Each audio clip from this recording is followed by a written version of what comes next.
Chapter 18. At morning work the next day, I decided to stick with Brit and Kylan. Evie didn't need or want help finding her ships, and I did not want to sit with the bombing predicting boys and their cold calculations. But as I walked in, Gunnar caught my eye. He shook his head ever so slightly. They hadn't bombed Lik-a-Lig. I let out a breath I hadn't realized I'd been holding. Everyone was safe for another day. Thank you, I mouthed. He nodded. But had his home been bombed? I didn't want to go ask in front of the other boys. They made fun of him for worrying. It would have to wait. Because they had predicted Lik-a-Lig, did that mean somewhere else was unprotected? Did Tissia manipulate our predictions on purpose? Create a pattern and then break it? Of course they did. The boys would have to learn to be 3 steps ahead of them. I climbed onto one of the high chairs at the table Brit and Kylan had picked. They both had stacks of papers with gibberish printed on them. Brid split her sack and passed me half of it. Look through for things that repeat and circle them. You can use different colors for each different repeating set. I took up the red pencil she slid across to me and scanned the rows and rows of letters. At first I didn't see anything repeat. I wasn't even sure if it would be repeats of 3 letters or 5 or whole strings of them. After a few minutes, I looked up to see the girls circling things with quick drops of their pencils to switch colors. Kylan had held 2 pencils in her right hand so that she had to switch less often. They flipped through their pages pretty quickly, though sometimes they would turn back to earlier pages to note a couple more things. Can you read that? I asked. Read it, Kylan asked, sounding puzzled. We don't need to read it.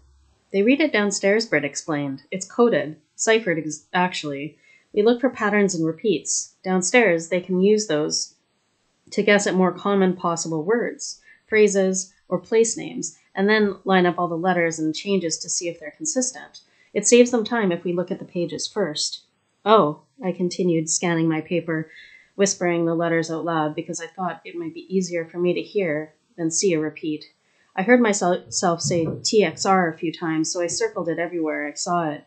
Maybe those letters stood for a common word in Tissian. I found a couple other things. Before I knew it, we were being called for lunch. Brid took my pages back and looked over them, circling other things here and there. This isn't too bad, which meant it wasn't too good either. Didn't they care that they didn't know what these messages meant? Outside, Evie turned Tissia Tag into Tissia Tackle, and I managed to bring Tommy, the tallest, down to take in a face full of moss as he stripped off his armband. My heart was already pounding from running. I didn't want to land face first in moss. I noticed Frederica, the reader, sitting by herself on a low stone wall by the house. I sat down next to her. You don't like to play? Not really. But they make everyone go outside. Yeah, they told me. Don't you like it? You looked like you were having fun. I was, but I'm tired now. I took off my tiger stripe armband. She nodded. Have you been here for a long time? 6 months. Who's been here the longest? Tommy, and then Hamlin. You're good at reading? Yes, she said, though not in a conceited way. Everyone was good at something here. Everyone except me. Why did they pick us? Kids, I mean. She shrugged. If people are good at something, does it matter how old they are? I shook my head. I guess I didn't mean it like that. I guess what I meant is that I'm surprised the grown-ups saw it that way.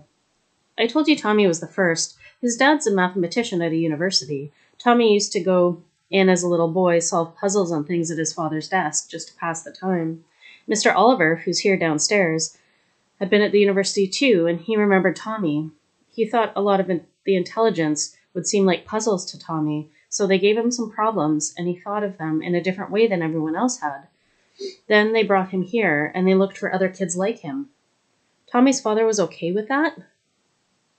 It sounds like he was glad. It's so much safer here. What about your father? A grocer. When there's not a lot of food, it's hard for him to make enough money for us. We always had something to eat, but he worried about how to pay for everything else. When the test came to our town, it seemed like a good idea for me to sit it. It helped them, the money I've earned. Do you know what happened to your family? She shook her head. It's hard not to write home. She nodded. They were going to, at least. I think they were going to save up some money so they could move somewhere safer, up north, farther from the border. If they do, I don't know where they are.